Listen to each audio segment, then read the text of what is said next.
कल्याणनिधये निधयेऽर्तिनाम् श्रीवेङ्कटनिवासाय श्रीनिवासाय मङ्गलम्। लक्ष्मी सविभ्रमालोकसुभ्रूविभ्रमचक्षुषे चक्षुषे सर्वलोकानां वेङ्कटेशाय मङ्गलम्। श्रीवेङ्कटाद्रिशृङ्गाग्रमङ्गलाभरणाङ्ग्रये मङ्गलानां निवासाय श्रीनिवासाय मङ्गलम्। सर्वावयव सौन्दर्य सम्पदा सर्वचेतसां सदा सम्मोहनायास्तु वेङ्कटेशाय मङ्गलम्। नित्याय निरवध्याय सत्यानन्दचिदात्मने सर्वान्तरात्मने श्रीमद् वेङ्कटेशाय मङ्गलम्। स्वतः सर्वविदे सर्वशक्तये सर्वशेषिने सुलभाय सुशीलाय वेङ्कटेशाय मङ्गलम्। परस्मै ब्रह्मणे पूर्णकामाय परमात्मने प्रयुञ्जे परतत्त्वाय वेङ्कटेशाय मङ्गलम्। आकालतत्त्वमशान्तमात्मनामनुपश्यताम् अतृप्त्यमृतरूपाय वेङ्कटेशाय मङ्गलम्। प्रायस्वचरणौ पुंसां शरण्यत्वेन पाणिना कृपया दिशते श्रीमद् वेङ्कटेशाय मङ्गलम्। दयामृततरङ्गिण्यास्तरङ्गैरिव शीतलै अपाङ्गैः सिञ्चते विश्वं वेङ्कटेशाय मङ्गलम्। स्रग्भूषाम्बरहेतीनां सुषमावहमूर्तये सर्वाद्रिशमनायास्तु वेङ्कटेशाय मङ्गलम्। श्रीवैकुण्ठविरक्ताय स्वामि पुष्करिणीतटे रमया रममाणाय वेङ्कटेशाय मङ्गलम्। श्रीमत्सुन्दरजामातृमुनिमानसवासिने सर्वलोकनिवासाय श्रीनिवासाय मङ्गलम्। मङ्गलाशासनपरैर्मदाचार्य पुरोगमैः सर्वैश्च पूर्वैराचार्य सत्कृतायास्तु मङ्गलम्।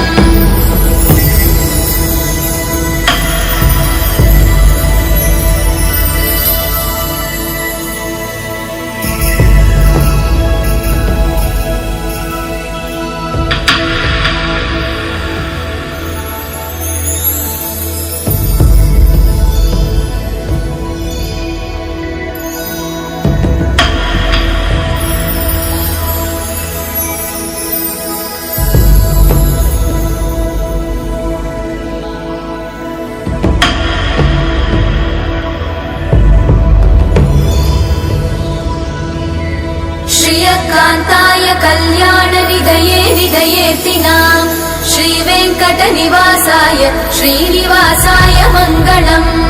लक्ष्मी सविभ्रमालोकसुभ्रूविभ्रमचक्षुषे चक्षुषे सर्वलोकानां वेङ्कटेशाय मङ्गलम्।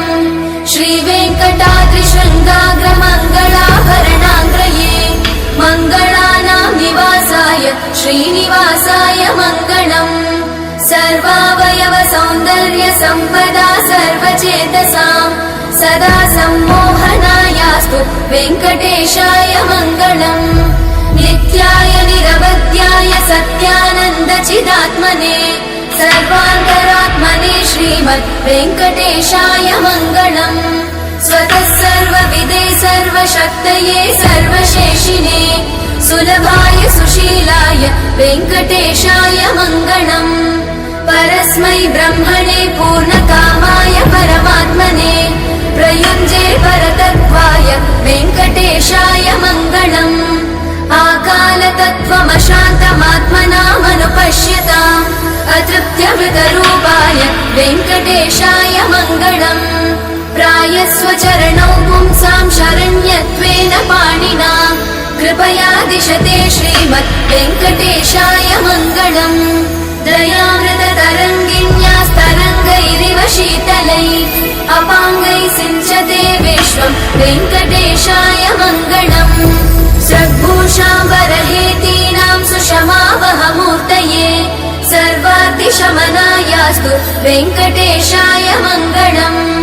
श्रीवैकुण्ठविरक्ताय स्वामि पुष्करिणीतटे रमया रममाणाय वेङ्कटेशाय मङ्गलम्। श्रीमत्सुन्दरजामातृमुनिमानसवासिने